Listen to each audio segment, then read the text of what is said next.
bab 6 ya. Itu. Nah, kemudian untuk materi yang mau ditanya ya, pasti tanya, Miss, kalau bisa Miss apa materinya Miss gitu kan. Nah, nanti Miss beritahukan itu, tapi bukan bentuk soalnya ya, cuma materinya saja. Nah, jumlah soal nanti 20 ya. 20 pilihan berganda dan 5 esai. Dari mana bahannya Miss? Dari bab 5 dan bab 6. Nah, kan kita ini untuk bahasa Indonesia ya. Bahasa Indonesia itu kan sampai 8 bab. Ya 8 bab kan? Nah, berarti sudah selesai bab 5 dan 6. Tinggal 2 lagi nanti setelah PTS. Nah, 7 dan 8. Setelah PTS itu nanti kita bahas bab 7 dan bab 8. KD-nya 2 juga. Nah, sama seperti yang kemarin. Itu ada 2 KD. Ya, memang kalau kita lihat sih KD-nya kecil ya, tidak terlalu ini ya. Tapi kalau sudah masuk ke dalamnya itu sangat luas. Nah, nanti setelah PTS itu kita bahas itu tentang puisi. Baru nanti terakhir nilai-nilai yang terkandung di dalam cerita fabel. Nah, itu 8, bab 8. Nah, jadi ada 2 itu. Jadi karena ada 4 ya, 4. Untuk semester genap ini ada 4 ya bab. Tapi itu yang harus kita selesaikan. Kalau KD-nya sih dibagi-bagi itu ada ini semua adalah 16 ya, tidak salah 16. Nah, 16. Kita bagi 2 jadi 8. Ya, 8. Nah, itu ya untuk penjelasan. Nah, nanti di soalnya yang Miss mau tanya itu ya, Miss sekarang untuk menjelaskan. Nah, intinya 10 diambil di buku fiksi non fiksi dan 10 dari surat. Itu pilihan berganda. Uraiannya atau esainya itu Miss ambil 3 untuk fiksi dan 2 untuk surat. Nah, itu. Silakan pelajari. Apa yang Miss tanya? Perhatikan. Nah, pertama, materi pertama, ambil catatannya biar kamu catat.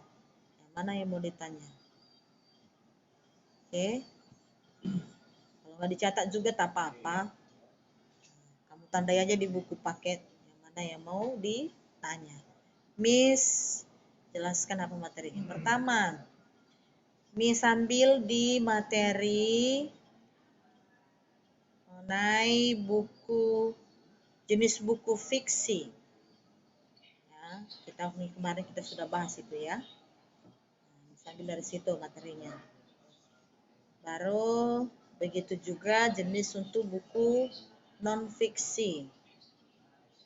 Ya, baru masuk ke bagian isi buku fiksi dan non fiksi, dua-duanya. Oke. Baru masuk ke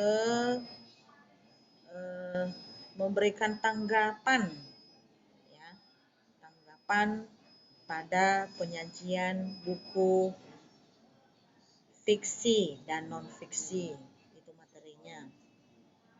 Oke. Baru dilanjutkan dengan kelebihan buku non fiksi ya. Baru masuk ke unsur-unsur buku non fiksi ya. Nah, baru masuk ke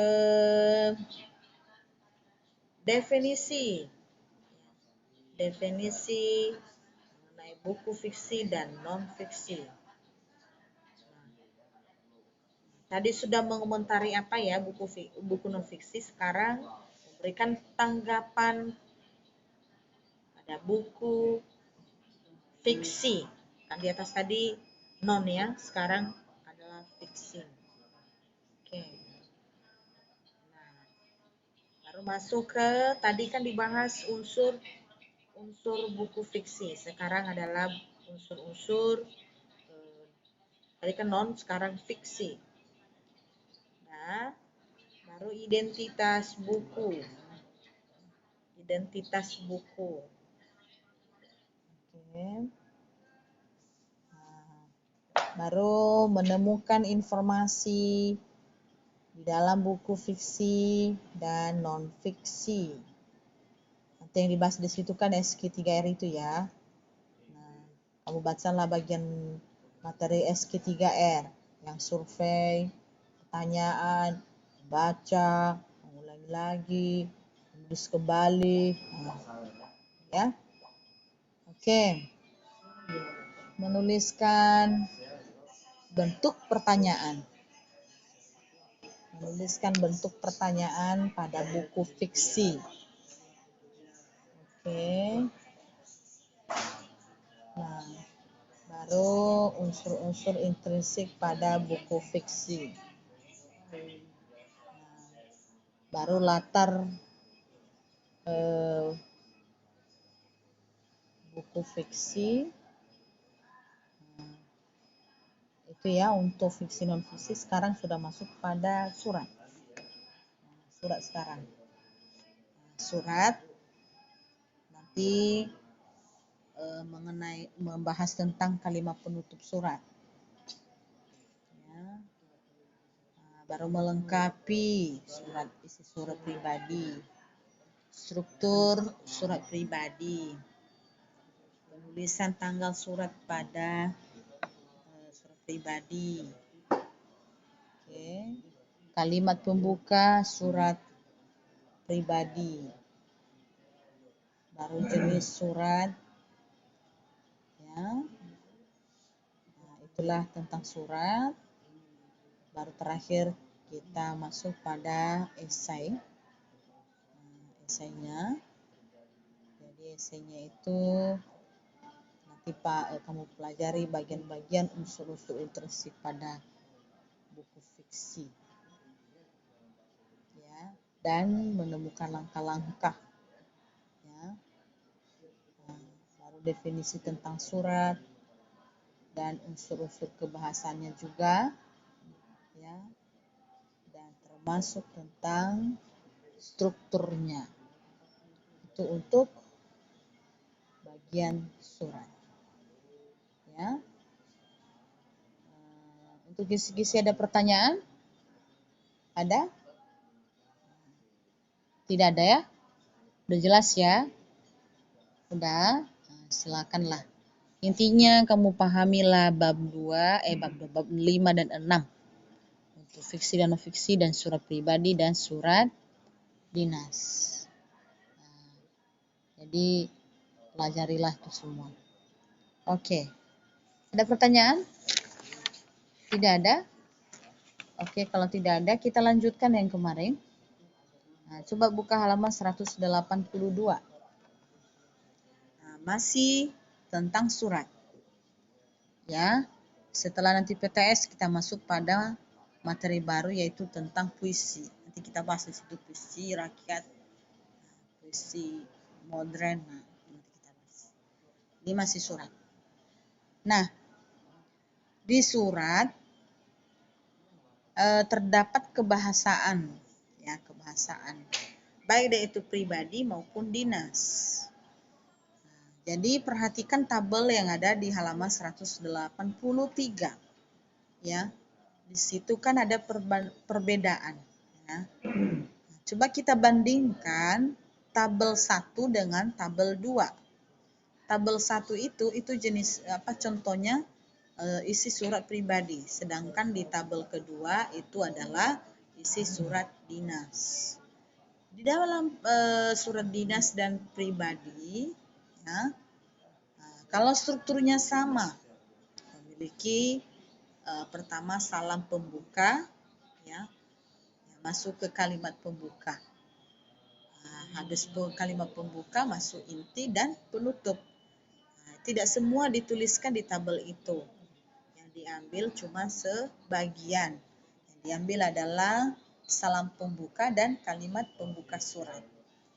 Nah, perhatikan di tabel 1 bagian surat pribadi. Apa yang dia katakan di situ? Sahabatku Ella. Bandingkan dengan surat dinas di depan. Salam pembukanya adalah dengan hormat. Berarti perbedaannya apa?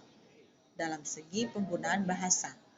Bahasa yang digunakan di surat pribadi itu adalah bebas. Bisa digunakan bahasa percakapan sehari-hari, tidak harus sesuai dengan aturan ejaan yang disempurnakan atau resmi. Yang ada adalah bahasa percakapan sehari-hari. Sedangkan di dinas, salam pembukanya harus kata-kata baku dan bahasa yang resmi. Makanya hanya satu yang digunakan atau dua yang digunakan, yaitu salam berdasarkan agama dan salam yang sudah lazim yang dibuat di dalam forum resmi. Apa itu? Yaitu dengan kata dengan hormat. Oke, kita masuk pada isi sekarang. Isinya perbedaannya dari segi bahasa juga. Kalau yang surat pribadi adalah bahasanya bebas, sedangkan untuk dinas itu bahasanya harus resmi. Ya, seperti di awal kalimat pembuka surat pribadi. Mungkin ketika engkau menerima surat ini, kamu baru membantu orang tuamu membersihkan rumah akibat banjir kemarin. Nah, itu kalimat pembukanya. Berarti sifatnya pribadi. Dia berbicara seperti kakak adik. Dia berbicara seperti terjadi di keluarga itu. Tapi kalau di dinas itu harus dihargai. Ya. Tidak seperti yang di dinas, di pribadi. Apa yang dibanyak kami mengharapkan kehadiran Bapak Ibu guru pada ini. Sapaannya saja sudah resmi. Ya. Bukan disebutkan nama. Sapaannya apa? Sapaannya Bapak, Ibu, guru, ya. Tapi kalau pribadi boleh engkau, ya. Pokoknya jangan kau ya. Kalau kau udah terlalu itu udah kurang ajar ya.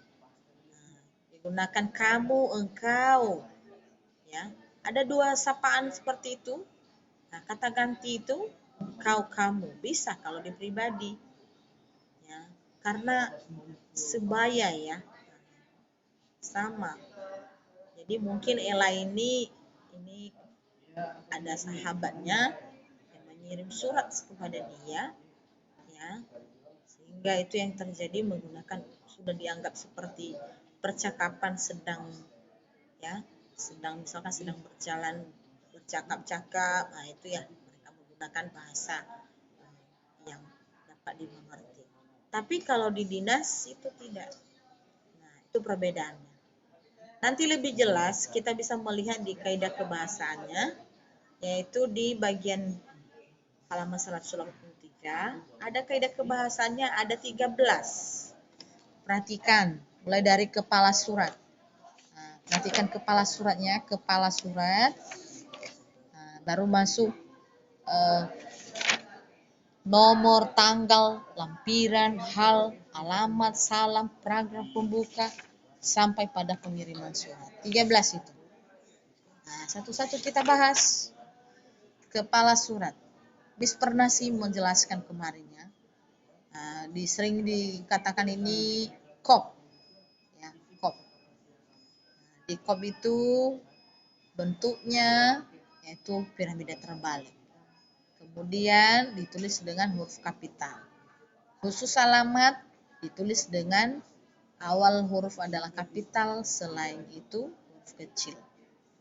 Ya. Nah, kenapa harus ditebalin hurufnya?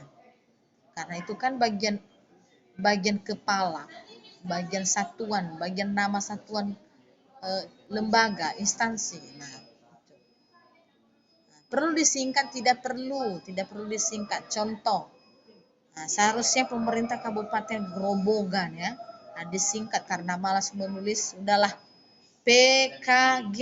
Nah, itu salah, tidak boleh disingkat. Nah, cukup dengan singkatan yang lazim.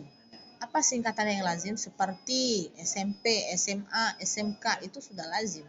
Nah, sudah lazim. Jadi misalkan SMP Negeri 1 Gubuk ya, tulis SMP. Karena ada juga singkatan itu, ada yang lazim, ada juga yang tidak. Nah, seperti yang kamu tulis itu, kalau seandainya guru mendiktekan ya, nah disingkat, yang saja disingkat menjadi YG, itu kan salah. Nah, seharusnya bagaimana?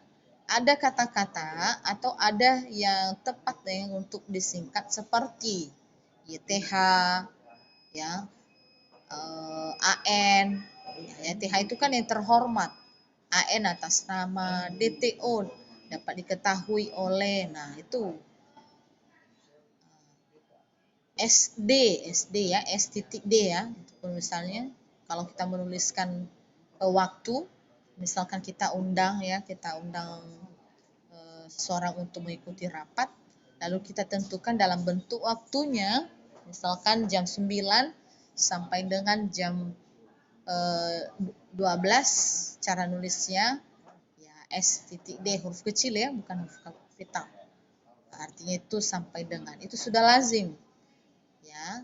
Tetapi kita kan jarang kita gunakan itu. Ya, kadang-kadang kita buat A baru garing N, nah seperti itu. Ada juga yang buat seperti itu. Nah, jadi masih kita gunakan ya harus sesuai dengan aturan yang dibuat di ejaan yang disempurnakan. Nah, di alamat yang ada di kop, coba perhatikan kopnya, tidak ditulis nomor, yang ditulis adalah angka. Misalkan, Jalan Letjen R. Suprapto, 71 Gubuk. Ya. Nah, telepon 0292 53356. Nah, kenapa tidak ditulis nomornya? Bisa. Nah, sudah ditulis angka, bukan tulis lagi nomor. Ya, itu tentang kepala surat. Ya, terus hindari singkatan seperti jalan disingkat dengan JL.